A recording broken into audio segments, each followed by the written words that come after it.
Thank you for coming. Oh, hello. Hello. This is in one of our continuing series in the CU Wizards program. The program consists of a series of scientists, mostly from the physics, chemistry, and the Joint Institute for Laboratory Astrophysics. I'm from the physics department. My name is Paul Beal. And today I'm going to talk about time and clocks. Before I begin, I wanted to give a couple of provisos and give a plug. First of all, to Mike's Camera, who helped us out very late last night after they'd already closed to give us a VCR to use today. Our VCR had died on us late last night when we were setting up, and they were kind enough to drive one over for us. So thanks to them. Also, I want to give a plug for the next lecture, which will be by Tom Cech. Again, it'll be the last Saturday of next month. Tom Cech, if you don't know, is a professor of chemistry and biochemistry. And he's also the winner of the Nobel Prize 4 years ago. So please attend those. That lecture will be on his specialty in chemistry and biochemistry. I don't know the title of that one is, but you can, again, check the newspaper. It'll be announced exactly the way mine was. Okay, so another thing I wanted to introduce, the governor of one of the states of Switzerland. He came to visit us this morning, so I thank him very much for showing up.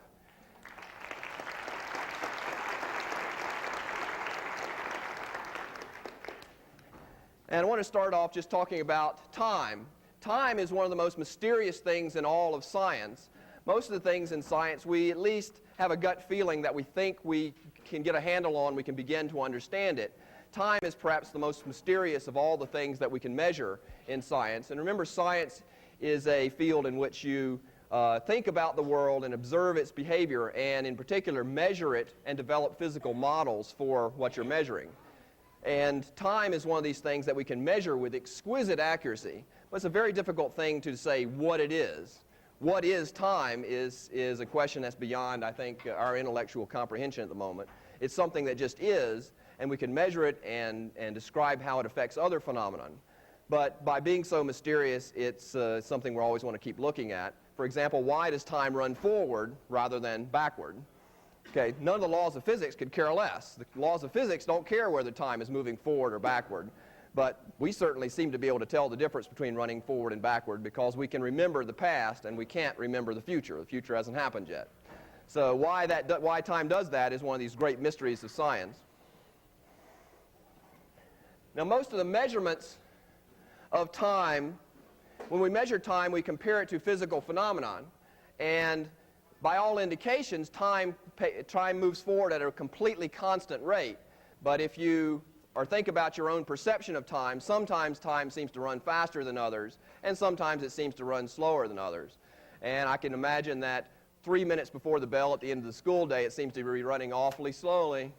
And other times, the month of December was always the longest month for me because it just seemed to go excruciatingly long until Christmas. And then finally, the rest of the year would zip around, and then December would come around again, and it would take forever to get from the beginning of December until Christmas. The other times, time seems to stand still for me is when I'm watching the Super Bowl because it takes forever for the Super Bowl to be completed, probably because of all the commercials that seem to stop time in my mind. There's this expression, time flies when you're having fun, and there's a perception of time that definitely changes in human beings. But when we measure time with a mechanical or astronomical clock, then it seems to be moving forward at a constant rate. Now, we measure time by measuring it in compared to periodic physical phenomenon, and there are very many of those around us. For example, the most obvious thing that you would notice is that the sun comes up in the east, travels across the sky all day long, sets in the west, it's dark all night, and then it comes back up the next morning, and it does that over and over and over and over again. That's an example of a periodic phenomenon. It's something that happens very regularly, and we can use that to make a clock. In fact, the Earth was one of the best clocks that we had our access to until fairly recently. The Earth was the basic timekeeping device by which we compared everything else. So the day is given by the time of the Earth's rotation. So if I turn on this little light here, and I apologize to the people in the front row who might be a bit blinded, and these cameras who will be a bit blinded by it. If that represents the sun, then half of this globe is illuminated, this side, the side facing the sun, and half of it's in the dark, and that's the nighttime side. It represents the nighttime side of the Earth. And the day, of course, is the time it takes the Earth to go around once compared to the direction of the sun. Okay, so we call that 24 hours. And the division into units of 24 is actually based on a Babylonian system of counting, where they divided things into quantities that are related to the number 360, and 24 has the similar factors to the number 360. And so we say now that a circle has 360 degrees in it because of Babylonian mathematics that occurred thousands of years ago. Now there's some other timekeeping devices in the heavens that we use every day to measure time. So what are some of those other things that we use to measure time? In fact, we have words for them in our calendars based on them. Here we go. The moon. The moon goes around the earth about once a month. And the word month, of course, comes from the word moon. It's not an accident that it has a similar spelling. In fact, they're the same thing. The moon is sometime on this side of the earth relative to the sun, and sometimes it's over here. And it takes approximately 27 days to go around the earth.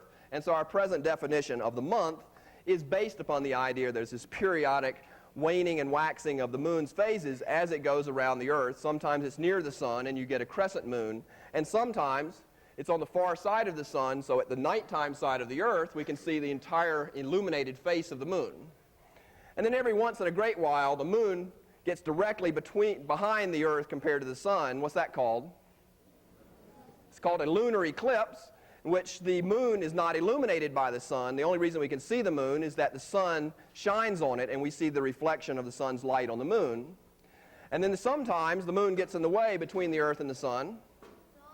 That's called a solar eclipse. Now that happens a little less often because the moon's so much smaller than the earth, it casts a smaller shadow than the earth does. And so as it happens, the moon travels into the earth's shadow more often than the earth travels into the moon's shadow.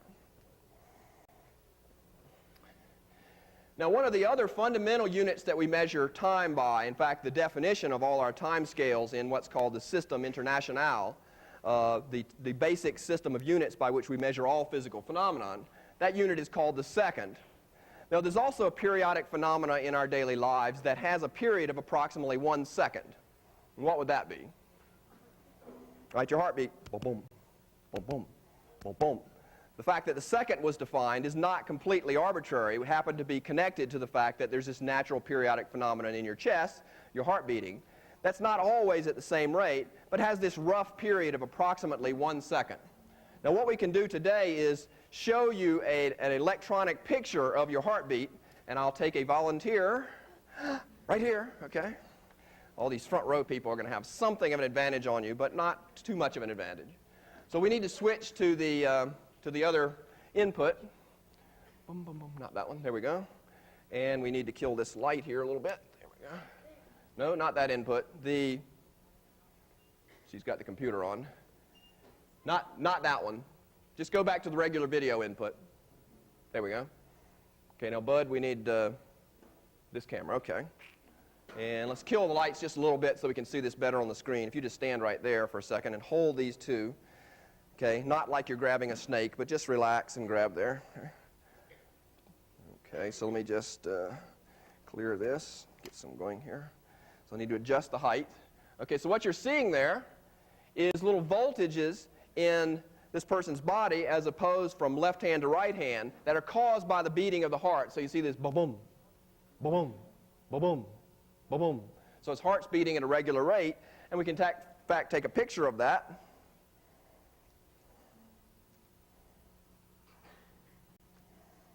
Okay, let's try to get a single sweep. Boom. Oh, didn't get a good one there. And let's try it one more time. Okay, that's good. Now what you see, thanks, you can let go now. What you see is a picture of the heartbeat caused by the voltage that's caused by when the muscle contracts, it's being stimulated by some electrical impulses within your body. And we need that figure up again.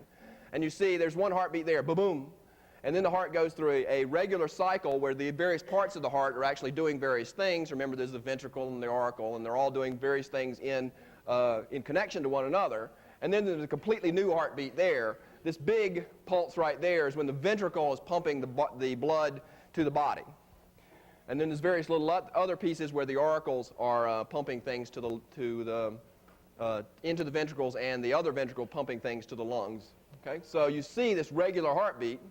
Now the scale across here, this is called an oscilloscope, and you see these things periodically or all the time in scientific laboratories. The scale represents, need that again, the scale and the horizontal representation, each of these big square blocks there horizontally represents 1/10 of a second. So there's 1, 2, 3, 4, 5, 6, 7, 8 tenths of a second between heartbeats. And so it's approximately 1 second. And so our definition of the second was ultimately based on this idea that this is periodic phenomena in our chest that no one understood, but clearly was involved in being alive because people who were dead didn't have that, right? And so that beating of the heart meant that you were alive. And so it's a very important thing to anybody, and particularly to the scientists that date back for thousands of years.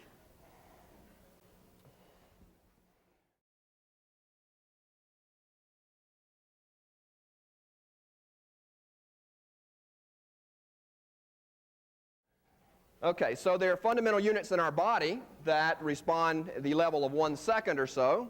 And then there are things that the Earth does. It rotates on its axis every day, every 24 hours. It takes about a month for the moon to go around the Earth. And the next major unit of time that we use in the heavens is the year. And what's that caused by? Okay, that's caused by the relative position of the Earth to the sun. That's exactly right. The Earth travels, this is a very heavy globe, so I won't try to lift it up. The Earth actually travels all the way around the sun once per year. And the cycle of the seasons that you observe, although it doesn't appear to be winter here lately because of the high temperatures and no snow, but the cycle of the seasons is caused by sometime the Earth, the northern hemisphere of the Earth is pointed away from the sun, so very little of the light of the sun actually reaches us. And so here in the northern hemisphere, we don't get much light in the wintertime. The sun isn't up as long during the day. And then during the summer, our hemisphere points toward the sun, and so the sun is up in the sky more than 12 hours a day, more than half the day, and that's the difference between summer and winter. The Earth is approximately a constant distance from the sun all year long. There's a very small difference between winter and summer, but in fact that's not what causes the cycle of the seasons. It's this tilting of the Earth relative to its position, in the tilting of the Earth relative to what's called the ecliptic, the plane of the Earth's revolution around the sun as measured by the stars. Okay, so there's lots of things that we measure and measure time by. There's the year and there's the month, and the week, in fact, is also related to the moon because it takes the cycle of the moon to take about a week to go from new moon, where you can't see it, it's so close to the sun that you don't see it, up until the what's called the first quarter, where you see half of the moon illuminated, another week to get to full moon, another week to get to 3/4, where the other half of the moon is illuminated and one half is dark, and then finally back to new moon again. So the week is actually also defined in terms of the moon. Okay, I'm going to need some board lights for a second. Okay, now this time scale that we use to measure the period of the Earth as it rotates on its axis or as it goes around the sun, we can measure that in days or we can measure it in seconds. Okay, this is a very simple way to figure out how many seconds there are in, say, a day. Now we know that a day is how many hours? 24, okay? So one day is 24 hours. Now, but we know that an hour is made up of minutes. How many minutes? 60. Okay, these are all easy, right? 1 hour is equal to 60 minutes, and 1 minute is equal to 60 seconds. Now, this number 60, again, is related to this Babylonian system of measurement that dates back thousands of years. 60 times 60 is 3,600, or 10 times 360. There's sort of their fundamental unit of trying to divide things. And so you can determine the number of hours or number of seconds in a day. It's equal to 60 seconds in a minute times 60 minutes in an hour times 24 hours in a day. If you multiply those three things together, that will tell you how many seconds there are. And that number is about, what? 86,400 seconds. Okay? So if you could stay up all day and all night and count 1, 2, 3, 4, you would be up to about 86,000 by the time you'd pass that full complete day. Okay, now if you're more patient, you could keep counting day after day after day after day and figure out how many seconds there are in a year. Well, if there are that many seconds in a day, the number of seconds in a year is 86,400. That's the number of seconds in one day times the number of days in a year. Okay, so it's 365. In fact, the years have a little extra on them. There's about a quarter of a day longer than 365. The length of the year is approximately 365.24 days.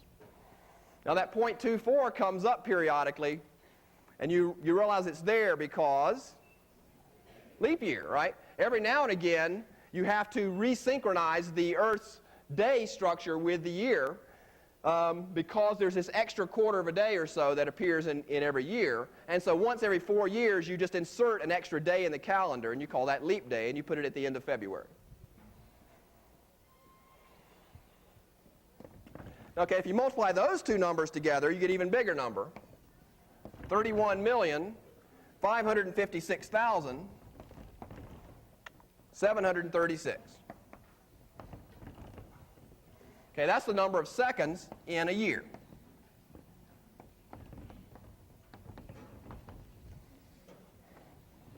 Okay, so if you just counted for day in and day out for a year, you would get up to only 31 million. Now, 31 million sounds like a big number, but it's not a very big number. If we measured, in fact, just the budget of the College of Arts and Sciences here, it's twice that number in dollars in 1 year.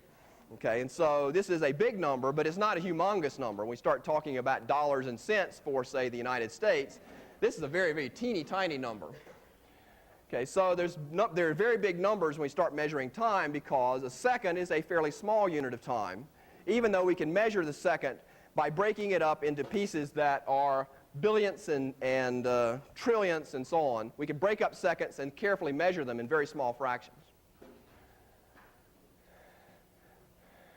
Now, there's lots of other units of time longer than the year, and sort of the longest unit of time we'd ever need to deal with, particularly, is the age of the universe. We think the universe has actually been here for approximately 15 billion years. So we can actually determine with a fairly reasonable degree of accuracy the age of the universe. And the age of the universe is 15 billion times that number.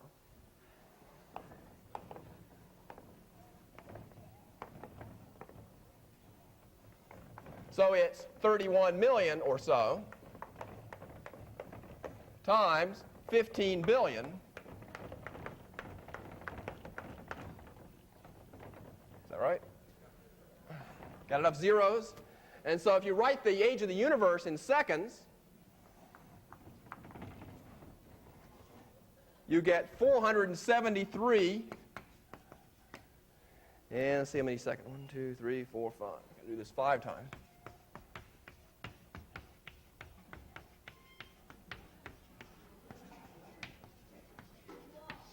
Okay, that's how many seconds the universe has been around, roughly. Okay, now that's a big number, okay? So that's zillions. We have to use a system of units because writing zeros is very inconvenient. That's why you're learning in school what's called scientific notation. We would write this as 4.7 times 10 to the 17th power. That is, it's 4.7, and you have to move the decimal place 17 places in order to actually understand what that number is. Now, that is a big number. Okay, so that's bigger than the U.S. budget in cents. Okay, and so time has an extremely wide range of things at which we can measure, and we can measure those things quite accurately.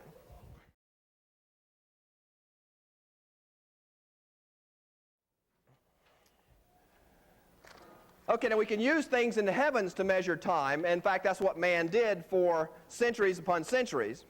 But eventually man came to decide that it would be convenient to measure things that had time scales that we could vary in the laboratory because we're trying to do science. We want to measure things.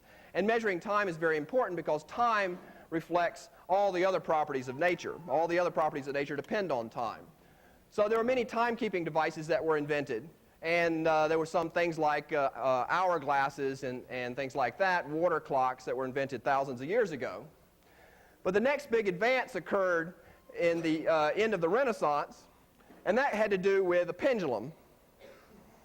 If you just tie a string onto something, we can zero in on these guys. If you just tie a string on a mass, you'll just see that it oscillates back and forth in a very regular way. It takes a very well-defined length of time to go back and forth. And that time, in fact, barely depends upon whether I have a big swing like that or a small swing like this. The small swing and the big swing take approximately the same length of time to go back and forth. So you can make a very nice clock out of a pendulum because it has this very regular property, just like the Earth spinning on its axis does. It's very, very repeatable. It just is, in fact, boring. It just does the same thing over and over and over and over. And that's the essence of any clock, something that just has a regular behavior. It just happens over and over and over and over again. Okay, now pendula come in various lengths. We can make a big one that's about 1 meter long, or we can make one that's about half as big. Which one of these will swing back and forth faster, you think? Okay, you think the big one has to kind of go farther back and forth, so it's going to take a little bit longer for it to go back and forth. It's driven by the force of gravity, and the gravity's acceleration is the same for both masses. So in fact, the little one goes back and forth more often than the big one. So the little one goes tick, tick, tick, and the big one is a little more slow. It goes tick, tick, tick.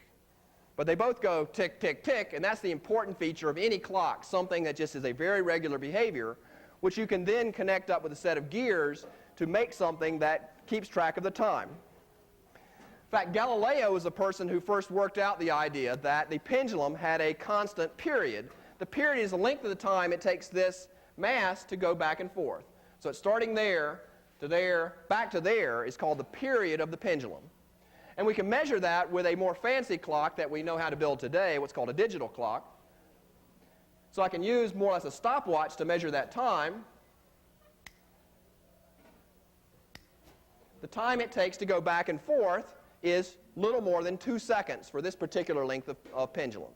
So you can make a pendulum that's this long, and it will count every other second. So what you would do is, when it gets to here, comes back, you'd say 2 seconds have passed.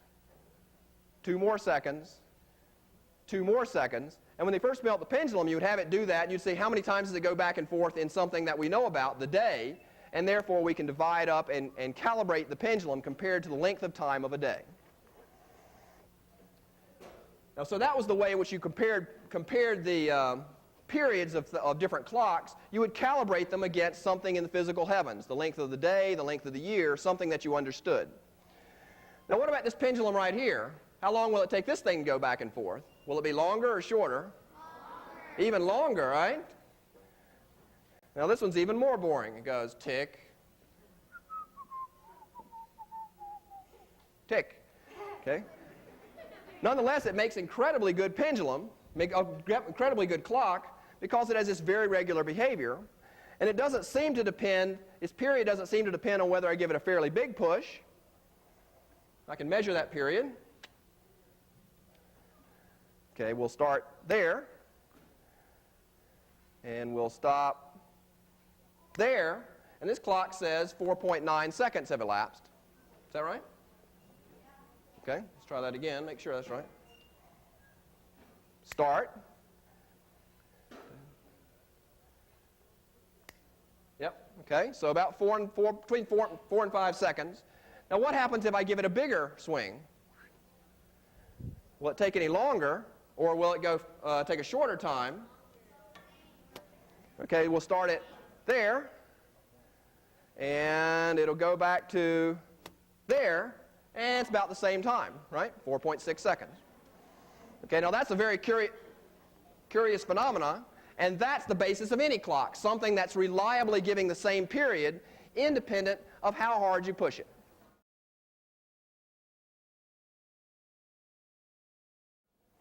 Okay, now one of the great features of the pendulum, and the reason that it keeps such an accurate time, is a phenomenon called the conservation of energy, and it's the basis of a good fraction of all our physical models of the universe. So we need another volunteer. Here we go. We've got this young lady right here. Now we need someone who's quite brave, so you're going to sit here, and you need to trust me, okay? Okay, now she's going to have to trust me, because what I'm going to do is I'm going to bring this pendulum right up to her nose. And we actually need to move you forward just a little bit. Okay, now put your head right up against this little post there. Okay, now I'm going to release this pendulum, and what's it going to do? It's going to swing all the way over here. Okay? And then it's going to get this big head start, and it's going to swing all the way back over here, and it's going to stop right in front of her nose. Okay? So you have to trust me on this one. Okay, ready? Don't flinch, it won't get there. Okay? Okay? Okay? Thank you. Okay, that conservation of energy is what allows us to understand many of the physical phenomena in nature. We believe that this pendulum is not going to suddenly get something that it didn't have before. It's not going to get more mass. We think that mass is conserved in the universe. You can't just make it out of nothing. It's not going to suddenly increase its energy. That is this motional energy that it has as it goes back and forth. It's not going to get that from nowhere. But it's going to just reliably go back and forth and back and forth. And if you know, it will slowly decrease its amplitude because of friction. So in order to keep it moving at that rate, what you have to do is periodically give it a little push. And you don't need much of one. Just one little finger pushing it back and forth will keep it swinging with this same amplitude, back and forth and back and forth. Now we'll talk about how you do that again in a few minutes.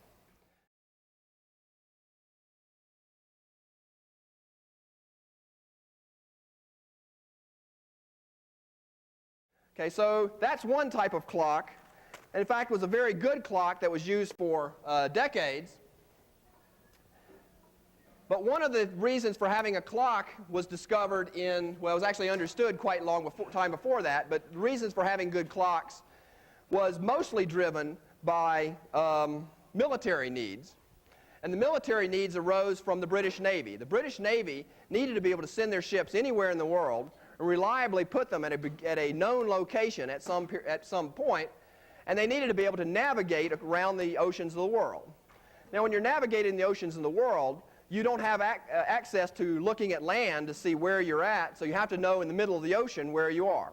And the way you do that is by using one of those. Anybody know what one of these is called? It's called a sextant. And what a sextant does is it measures the location of bodies in the heavens, like the sun, the moon, the stars, in compared to your location on the earth. So if you in fact just look and you look through here and you say, okay, the moon is a certain number of degrees above the eastern horizon, then you know exactly where the moon is at your location. Now one way you can use this is to point it in a way that tells you what your latitude is. Your latitude is how far north or south of the equator you are. Okay, so if you point this at a specific thing in the sky, you can actually determine what your latitude is. Okay, what's that thing called that you can point this at and tell your latitude? Here we go.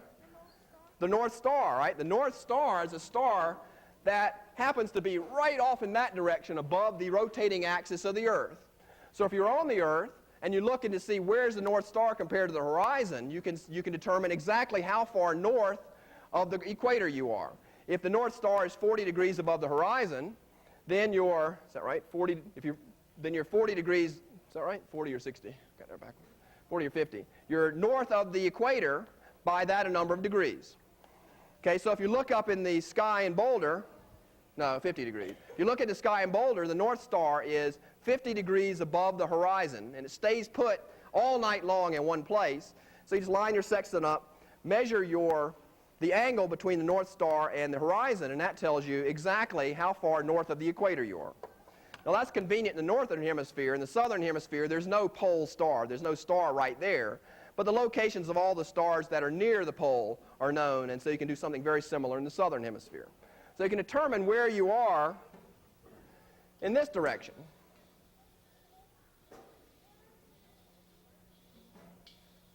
Okay, that's called your latitude. And that's very handy if you want to navigate to a specific island in the middle of the Pacific Ocean and you know its latitude. you get to that latitude and you just keep sailing west until you run into the island, and that's fine. You'll get there. Now, unfortunately, it also leaves you open to attack from other people, because if they know that you're going to Tahiti, then they know that you're going to have to travel on the latitude of Tahiti to get there, and so they just lay in wait for you. They know you're going to get there sooner or later, and so the British Navy didn't want to commit themselves to getting to Tahiti by only one known route. They wanted to be able to know what their longitude was, that is, how far around the Earth they were compared to England. England will be this big spot right there. You need to know how far around the Earth you are compared to England, and to do that, you need to be able to measure time. Now, it seems a little odd that time can tell you that, but in fact, time will tell you precisely what your longitude is. Okay, now the British Navy commissioned a clockmaker by the name of John Harrison. You're going to zero in on that little clock there while we're working. And he built what was called a chronometer. And it's based upon not a pendulum, because a pendulum won't work on a ship where the mast of the ship's doing this in a storm. The pendulum will be going all over the place. It won't keep a very accurate time. So a means of calculating and determining time were needed that was independent of something like a pendulum. So he found another periodic phenomenon, and it's called a balance wheel. And it spins around in a circle, back and forth, in this very boring back and forth fashion. And it's not as affected by the motion of the ship as a pendulum would be. And so he was able to build a clock that was much more accurate than you could build a pendulum clock on a ship. Now, the way that you actually use longitude to determine your location is you just determine what time the sun comes up. And you don't determine the time the sun comes up in terms of your local time.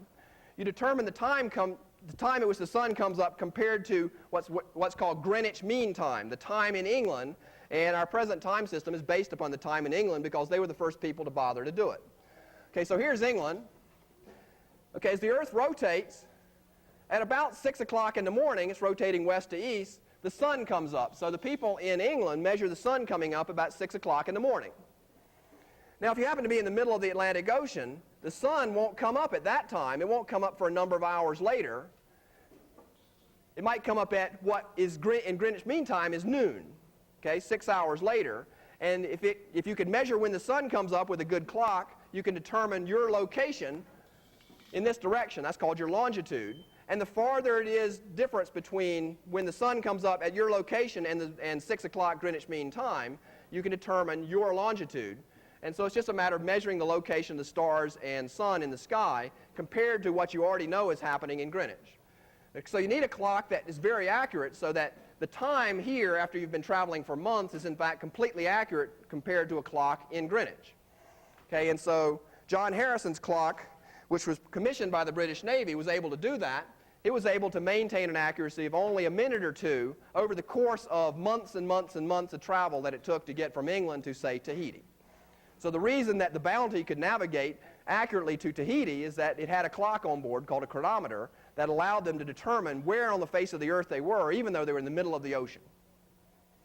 Okay, now that accuracy is very important. If that clock loses even 1 minute during that period of time it takes to sail from England to Tahiti, that 1 minute means that you're going to miss the correct time that the sun's coming up by 1 minute, and the Earth will have rotated by about 17 miles near the equator in that length of time. So you'd be off by 17 miles in your estimate of where you were.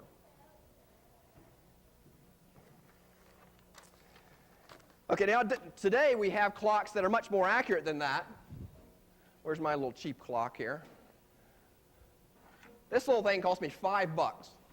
Okay, and that thing can keep time more accurately than the best clock available to John Harrison at the end of the 18th century. This thing only loses or gains a few seconds in a half a year. And it costs $5. Inside it has a little thing called an oscillator that oscillates. It's made out of quartz, and it goes, it's at a frequency much too high for you to hear, but it's oscillating back and forth in this very boring, regular fashion. And that's what allows you to keep time on what's called a quartz watch. And most watches today are based on the quartz oscillator. Now, when I grew up, most watches were based on this thing. It goes tick, tick, tick.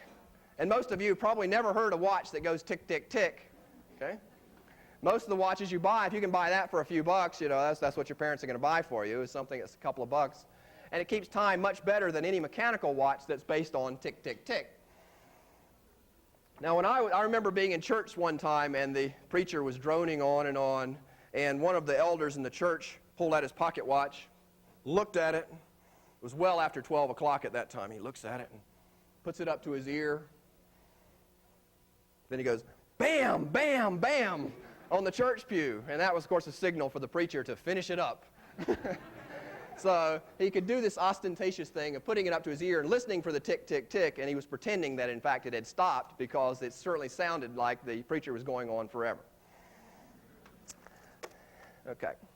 Now, today we can make clocks that are, in fact, much more accurate than this little thing here, which loses or gains about a few seconds in a month, maybe. We have an atomic clock down the street. Can you get that going for me? We have an atomic clock down the street at the National Institute for Standards and Technology. And in fact, that is the place on the face of the earth where coordinated universal time is determined. There's 3 or 4 places, and we're one of the important ones. So we're going to try to run this through the loudspeaker. We'll even give you the phone number. Hear that? Okay. When you hear that beep, it in fact tells you exactly what the time is. We'll wait another minute. In fact, what they'll tell you is the time is so-and-so hours, 9 minutes, coordinated universal time. And that's time compared to Greenwich Mean Time, the standard time that we are using. So you can make a local phone call in Boulder and get the exact time. Let me give you that phone number, 499-7111. I've heard that phone number somewhere. It sounds like something on the TV I've heard, but it's not the same one. So 499-7111. It's in the phone book. That is the exact time. So you can get a precise time in Boulder. It's a local call, and that's what is called coordinated universal time. Well, that clock they have over there only loses or gains 1 second every 3 million years. Okay, it's so accurate that the Earth itself is a very poor timekeeping device compared to that. The Earth's spinning on its axis, and the people over at NIST can say, oh, the Earth is slowing down compared to our good clocks. And in fact, we need to insert a leap second, and about every year or so, either at the end of December or at the end of June, you'll read in a newspaper that a leap second is being inserted into the calendar, and they'll either add or subtract 1 second because the Earth has either slowed down or speeded up by 1 second compared to these much more accurate timekeeping devices.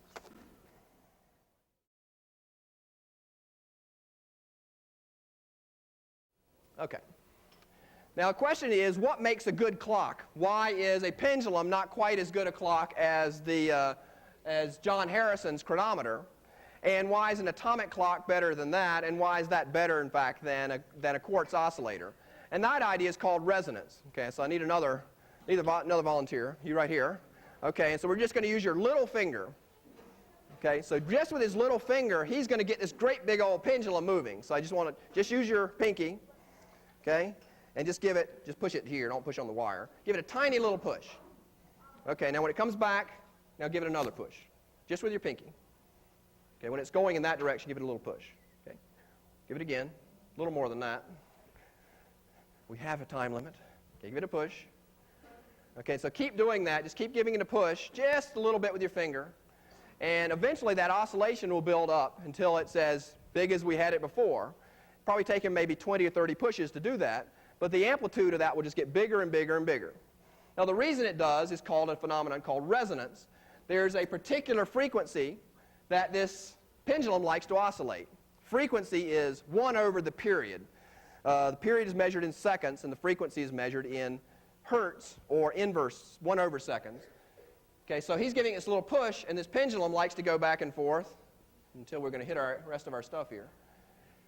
Okay, so just using his pinky, he can get that thing moving.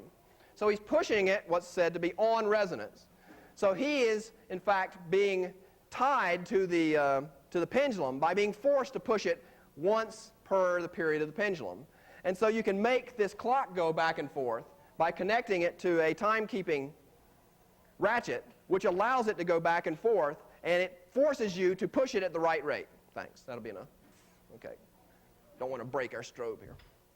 Okay, now that phenomenon of resonance is what makes a good clock. The better its resonance, that is, it's only allowed to go back and forth at a specific period or a specific frequency, that's what makes a good clock. Now, Now the phenomenon of resonance is happening here too. We're pushing this little mainspring once per period so that it's building up this big oscillation. Every device in nature has some certain natural resonant frequencies. They like to shake back and forth. This one fairly slowly, that one fast. If I shake all of them together at a particular frequency, I can make it so that only one of them responds to this shaking.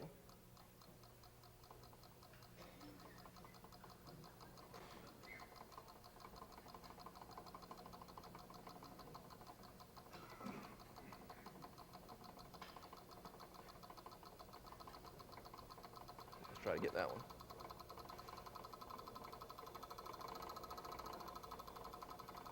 Let me try to find the right one here.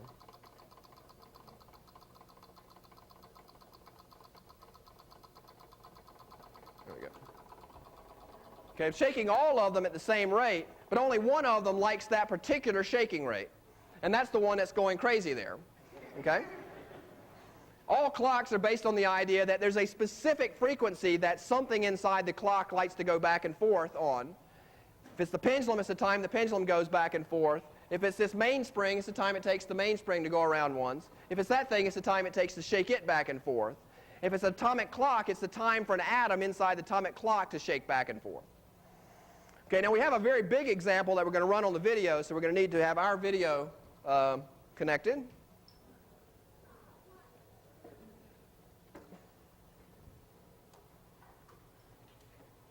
Until the 7th of November. Now this is a bridge that used to be in Tacoma Narrows in the state of Washington. Now, Seattle and Tacoma were sports-minded cities.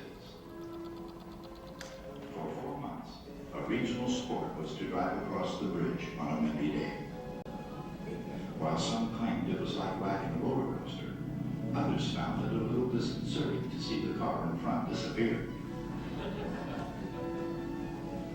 How popular this bridge sport was, or to what extent it might have spread across the country, is anybody's guess.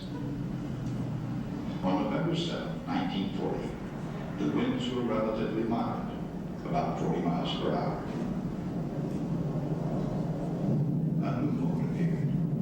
Rather than revel, the bridge began to twist.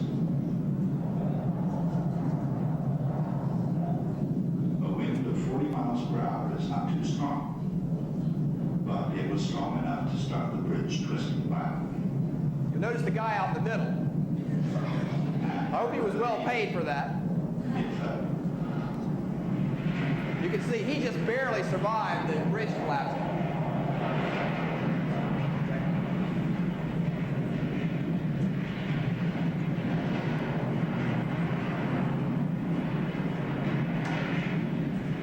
Okay, the bridge collapsed because of a resonance. There was a natural frequency that the bridge liked to swing back and forth, and that frequency or period was excited by the winds that were blowing down the river in the Tacoma Narrows region of the state of Washington. Okay, so all mechanical devices and all atoms, in fact, have a natural resonant frequency, and that natural resonant frequency is dependent on exactly what it's made of and how big it is. In the case of the bridge, it was slow enough we could actually see it moving back and forth. In the case of an atom, it's much too fast for us to see, but we can measure those things.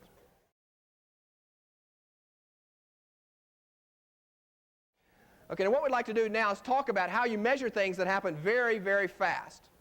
Okay, so what we're going to first do is we're going to turn on this strobe here. Where are we? We plugged in, Mike? Yeah.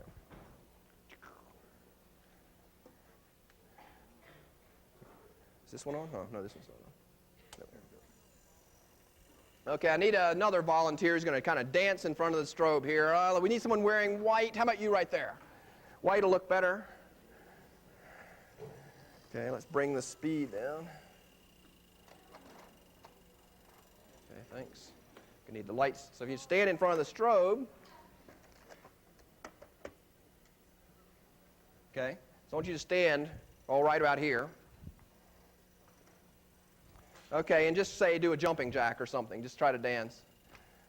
Okay, and what you're seeing is the light's only flashing at certain times, and so you're seeing the position of her hands and feet and so on. Keep going for a second. We keep going until you're exhausted. what you're seeing is that light's flashing at this particular rate, which only allows you to see her more or less when the light's flashing. The very little background light she's barely visible otherwise. And so what we're doing is we're stop actioning her motion. Okay, we can do that with somebody's body motion without flashing the light too fast. It's maybe 10 times per second. Okay, thank you very much.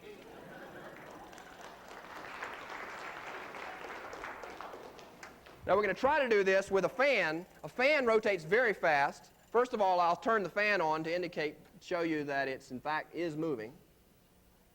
Okay, where's our lights? Okay. And this is the real fan. When I turn it on, it's going to really be starting to move. Okay, so it's a real fan. And what I've done is I've taped a piece of paper to one of the blades of the fan. And we'll be displaying it on the video too, so you can see it even if you're blocked.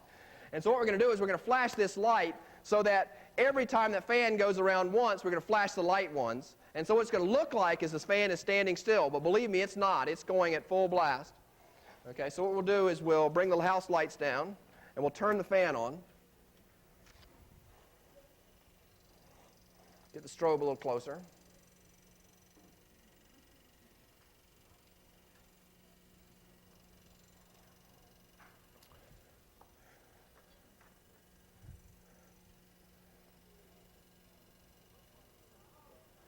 Okay, it looks like it stops and goes back in the other direction.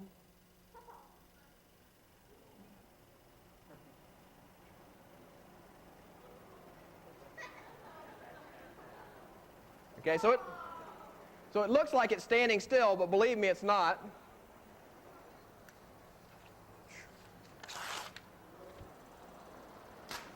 Okay, so it's not. It's moving.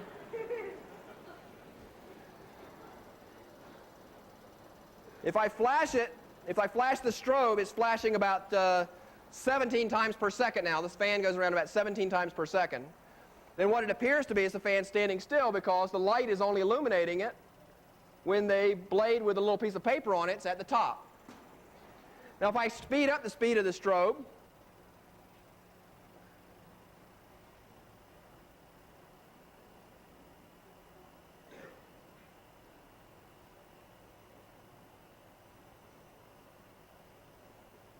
now I'm flashing the strobe 3 times every time the fan goes around, so it looks like that piece of white paper is on every one of them. But in fact, it's because every time the paper moves by 1/3 of a rotation, the strobe flashes. And so you're seeing that white piece of paper at all 3 locations.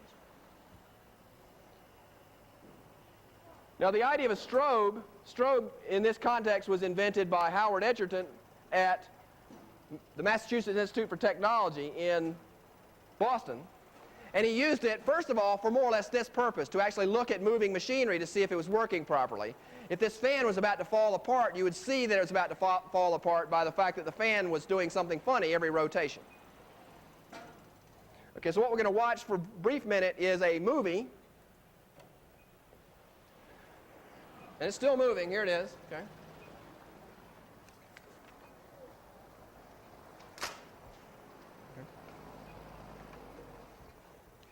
We're going to watch a movie which shows you how you use a strobe in order to actually stop action using either photographic film, or later we're going to use a video camera to try to stop action some things. And the key is that the strobe is very fast. The flash only lasts less than 1,000th of a second. You can't possibly imagine what 1,000th of a second is because it's much too fast a period of time for your eyes to adjust to. Okay, so we're ready to go with this. Okay, so we're going to need the input from our VCR again. Okay, so what we're going to see here is Professor Edgerton is going to shoot a bullet through a card. And he's going to use a strobe to actually catch a photograph of that.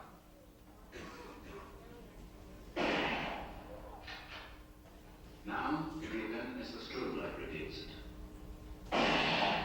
Less than a million So you see the bullet over there was captured dead steady. The strobe only flashed for 1/1,000,000th of a second in that case. And so the bullet barely moved in that period of time. Power is what Edgerton calls making applesauce.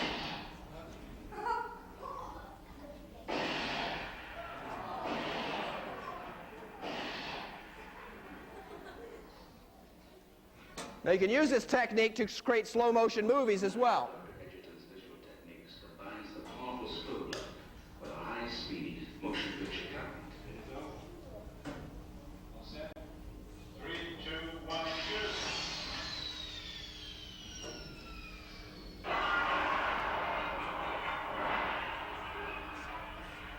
stretching events thousands of times, reveals invisible detail that can be seen and studied in no other way.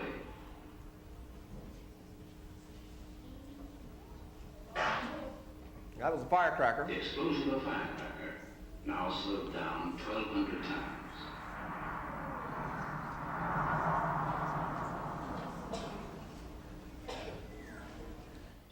Now, this is the most beautiful part, I think. Examine the plot of a milk drop 200 times slower than usual.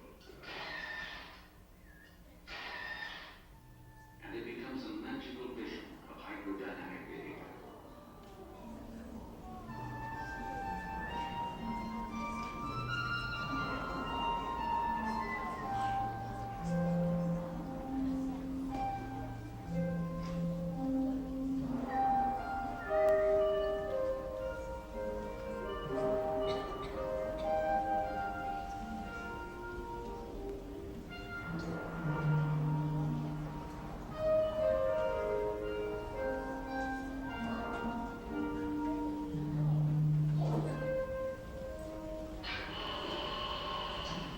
And I'll stop that. We're actually going to use the end of the tape for something too. You can slow things down that are happening too fast for your eyes to see.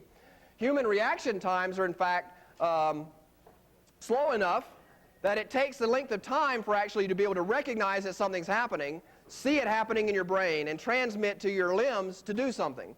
For example, if we have another volunteer, here we go. We'll take this young lady here. What I'm going to do is I'm going to drop a meter stick. And she's going to grab it after I drop it. So she's going to wait for me to drop it. So I'll put it right there. And as soon as I release it, try to grab it. Okay, so she didn't grab it until it had dropped about 3 or 4 tenths of a meter. So it took approximately 2 tenths of a second for the meter stick to drop that length of distance. Now there's a famous problem that I was just reminded of. You can bet somebody that if I'll drop this dollar bill and you put your hands under it, and if you can catch it exactly the way she did, then you can have it. And it takes someone with just superhuman reflexes in order to be able to catch something without moving their hand and catching it on the way down, because a dollar bill falls just as fast as this meter stick does for the period of time that it takes to fall that distance. So the dollar bill is in fact long past your ability to catch it after you've released it. By the time your body reactions allow you to see it moving and respond, it's long gone. Because it's a safe little bet that you can apply, unless someone's tricky and they try to catch it as it goes down. But if they just do as she did, thank you. If they do just as she did, then it's going to pass beyond their reach. And so you need mechanisms like high-speed cameras or electronics in order to stop action things that happen very fast. Now what we're going to try to do today is use a video camera and a videotape and one of these strobes in order to actually catch a balloon breaking. So what we have is a microphone. Every time a sound is made, even when I'm close to it, every time a sound is made, a microphone is connected to a strobe light which flashes once. And so the sound of the balloon breaking will cause the microphone to set off the strobe. And so what we're going to try to do is use a video camera to record those images. And with any luck, we'll catch the balloon in the process of unfolding. So it happens so fast you can't possibly see it. It just goes boom, as far as we're concerned. But it happens in a very complex way, and with any luck, we'll actually catch one of the images where it unfolds. So in this case, I'm going to need lots of volunteers. So let's take about 12 people. How about you, and you've helped me out before. You, and haven't had you yet, and what about you? Okay, wander over to this corner here. Okay, here we go. You, and you, and you, and you, and you. Let's see, how many is that? So wander over to the corner over there and pick up a balloon. We were blowing up balloons at the beginning of the lecture. So you see, everybody get a balloon over there. I think we've got enough for all of you.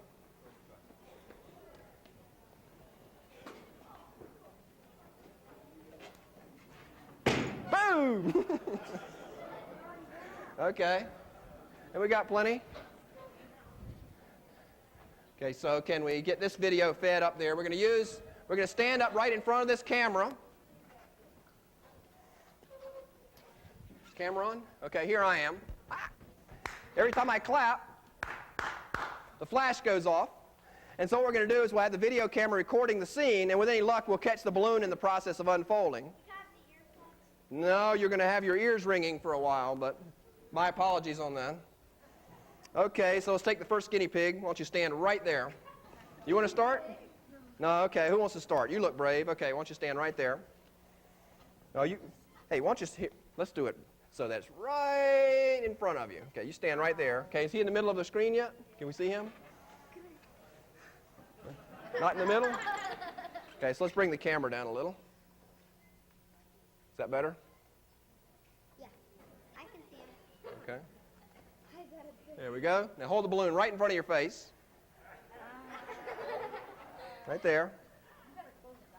Okay, you can close your eyes if you want. Ready? Okay, next. Okay, right there. Got the balloon. Is that about right, Mike? Next. Guinea pig. You don't want to hold it so close, huh? Okay, ready? Okay, ready? Okay, next. Balloon here. Next. Oh, I got some. Next.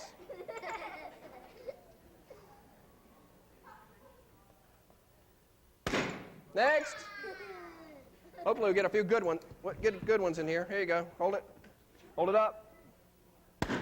Bingo.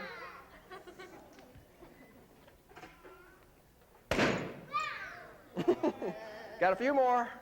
Rub your ears. No. You don't have to stand by once you've done your balloon. Woo! A few more. There we go. How many more? Got a few more? Oh, boy, you got more than I thought. We blew up more balloons than we needed, I think. What? Too high? What? Oh, off screen. There we go. You're still recording, right, Mike? Okay. A few more. There we go. Where's...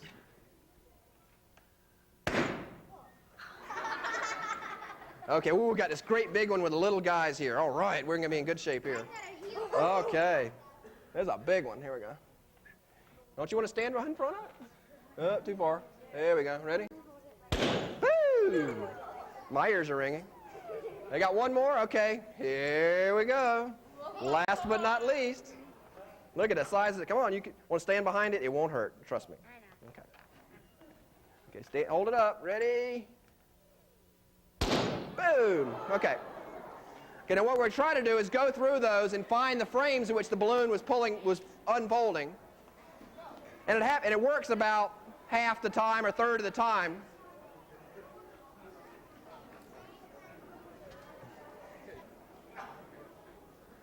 Okay, so that's a freeze frame. I'm going to try to find the frame in which the balloon was actually coming apart.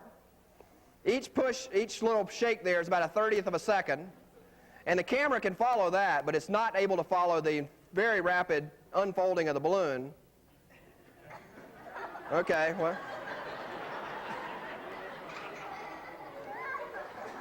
Oh, look, there we go.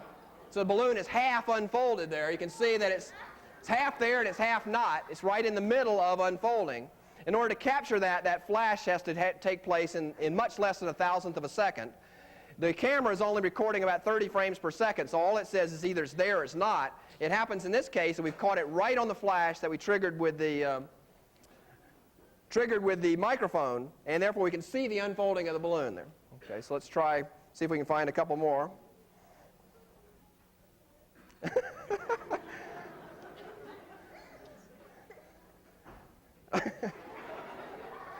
Okay, so let me stop action, see if I can find that one.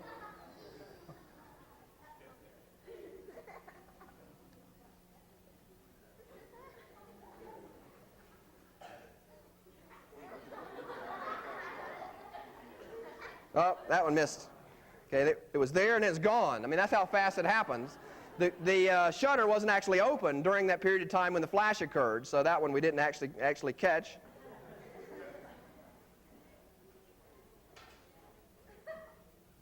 Whoa!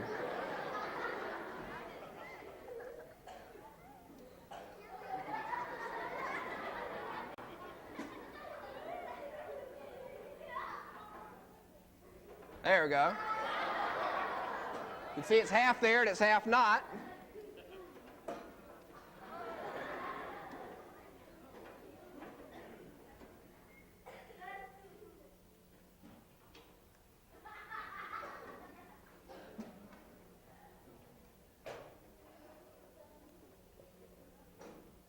Okay, slow motion in reverse.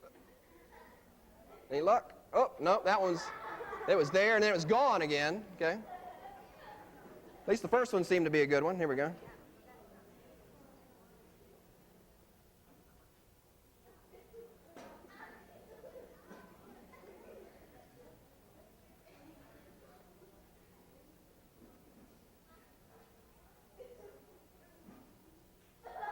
Well, you can see a little flash of it. Half of it's there. So it's completely unfolded. So all you need is one of these strobes. In fact, this can be done with an electronic strobe off a relatively ordinary camera if you can get it to trigger off of a microphone. And it's not that hard to do. There are little manuals that you can actually buy in science stores that tell you how to trigger an ordinary flash so that it goes off when you want it to happen. And it makes it a lot easier having videotape.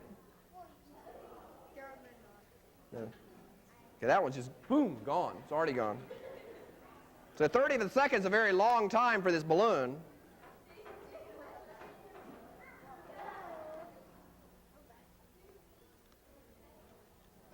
Okay, I need to go forward. No. Up, up, up, up.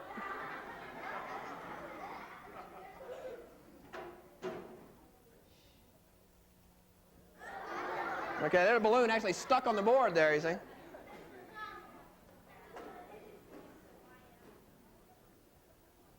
Come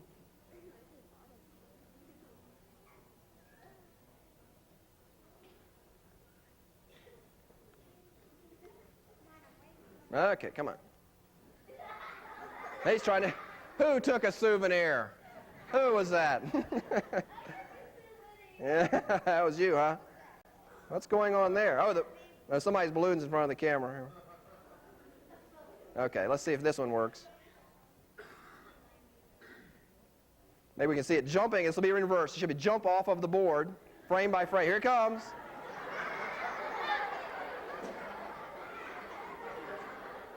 Ah. Okay.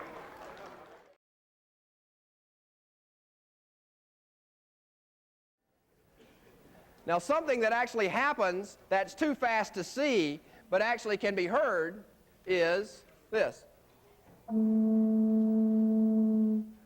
What's happening is there's a vibration set up in here, and it's oscillating just like the pendulum oscillates, just like that torsional thing oscillates, just like the strips oscillate.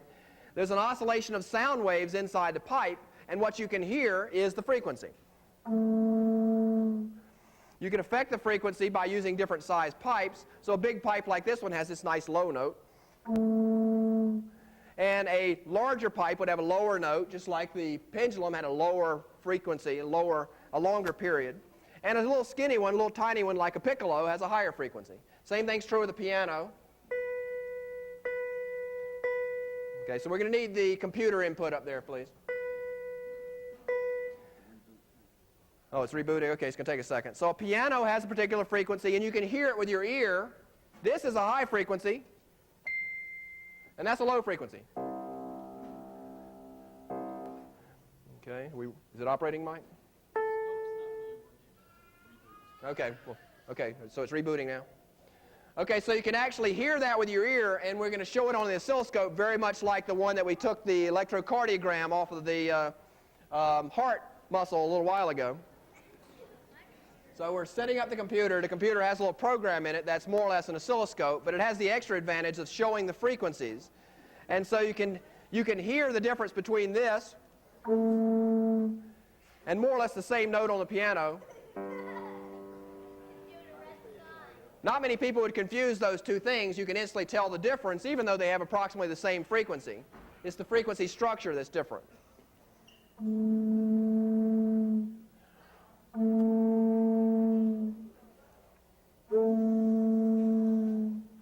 Okay, so what you see on the bottom scale are the frequencies that are coming out, and you'll see that it's not just one frequency, but a whole set of frequencies that are characteristic of this particular instrument that's off of a pipe organ.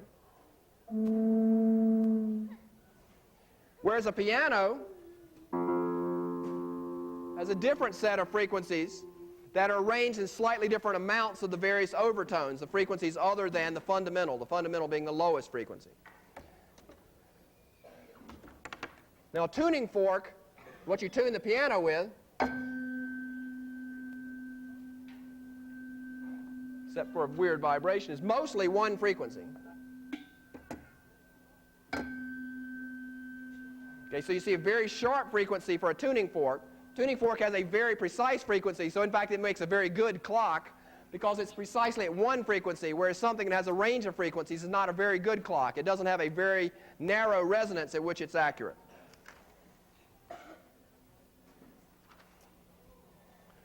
Okay, you can bring the lights up. Now, one way you can change the frequency of your voice is to go high or low. Another way to change the frequency of your voice is to speak through something other than air. Air has a particular mass which creates the frequency, which is caused by the size of your throat and the vibrations of your vocal cords. If you're speaking through air, you can only control the frequency by adjusting that. But if you in fact breathe helium in off of a balloon, which most of you have probably tried sometime, when you're at birthday parties and things.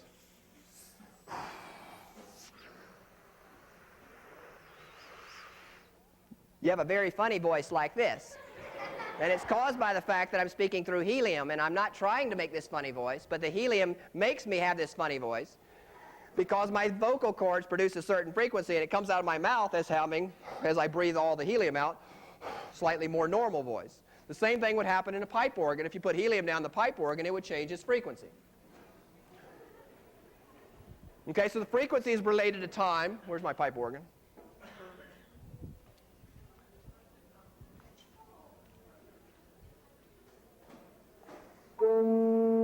When I blow air through it, I get one frequency.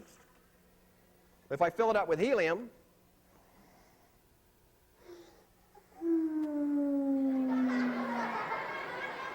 okay, so the frequency changes because I'm blowing the helium out. So if I fill it up with helium, helium tries to leak out the hole there, so I try to hold it in.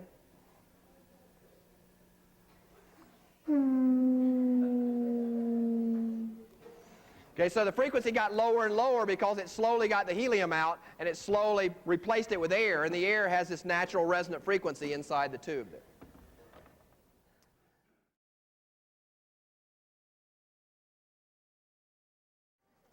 Now, just as your human senses are incapable of really noticing things that happen incredibly fast, thanks, Mike. Switch away from back to the video again. Just as things that happen too fast for you to see are very difficult for you to interpret, things that happen too slowly for you to see also are difficult to interpret. If you were, say, to watch a flower grow, it grows so slowly that you don't perceive any instantaneous motion. But again, using photography, we can see things like that happen. Oh, right with these. Okay, we need our tape back here. Visible world. That one. Okay, so we're going to show a little bit more of this movie with photography. So bring the house lights down a little. Can we kill that light? Thanks. Unbounded by our human sense of time, specialized cameras can also record events much too slow to see. For nature cinematographer Ken Middleman, the technique of time-lapse photography provides a fascinating window on an otherwise hidden realm. So what he's going to do is he's going to take a picture about once every few seconds, and then when you play it back 30 times per second, it compresses time into a very short length of time that you can perceive it happening. So every now and again he takes a photograph, Photographs at longer than normal intervals. and then Time events are compressed into a dramatic new scale. The 2 weeks it takes for an orange to spoil are telescoped into several seconds.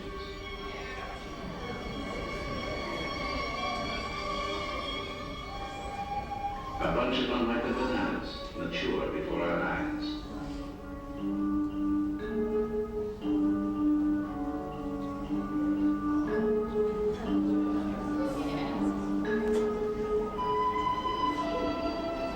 The natural world is alive in ways we cannot see, constantly in the process of incredible transformation. Over a period of days, tiny worms devour the leaf of the tree.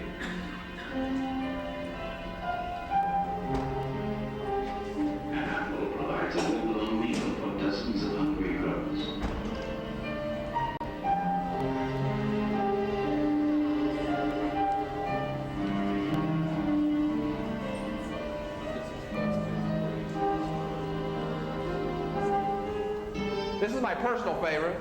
In only 4 days, a dead field mouse is consumed by a mass of maggots.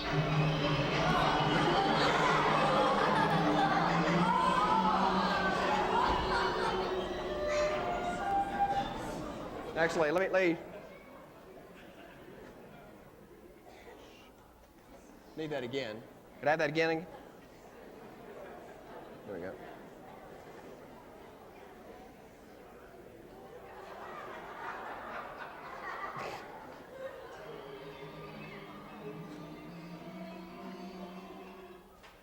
You can see his skull right in the middle. I mean, the maggots have eaten everything except the skeleton.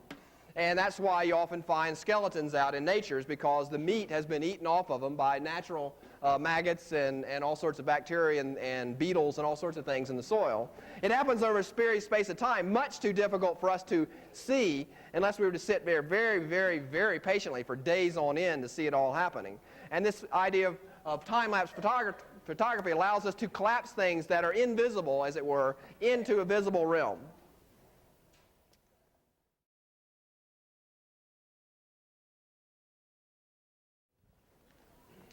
Okay, now the one I'll take a couple of more minutes. The one last mystery of nature is, why does time run forward as opposed to backwards? And that mystery is, in fact, seems to be tied up with a phenomenon in nature in which things try to get more and more disordered, more chaotic in time. Is this guy ready to go? Okay, so what we got here is a series of magnets arranged in just a sort of a random pattern, and a little pendulum that will oscillate between them. Now, the laws of physics that Newton wrote down indicate that if I know exactly where the pendulum is and how fast it's moving at some instantaneous time, I can predict with absolute certainty where it is at some future point in time. And while that's true in principle, it's very, very difficult in practice because of a phenomenon called chaotic motion. If I try to reproduce the same motion twice, I have a very difficult time doing that. Okay, so you see this thing's trying to execute. Oh, it got stuck. Execute a path. Whoop. Okay, so it's executing a very complicated path, and no matter how carefully I start off the same initial conditions, the path is going to be very different every time I do that. Okay, so nature, in fact, tries to make things more and more and more disordered and more chaotic. For example, it's very unlikely, but actually possible, for every molecule of air in this room to end up over there. Now, the chances that are happening are so small that we don't need to worry about it. That's not going to happen any time during the age of our universe. Or if you took a number of universes equal to the number of atoms in our own universe, the period of time that it would take for that to progress is still not big enough for all the air molecules to spontaneously go over to that side of the room, even though Newton's laws of motion say that's perfectly possible. What's going to happen is that most of the time the molecules are going to spread themselves out as evenly as possible. And so the molecules in the room are more or less executing. Is this plugged in, Mike?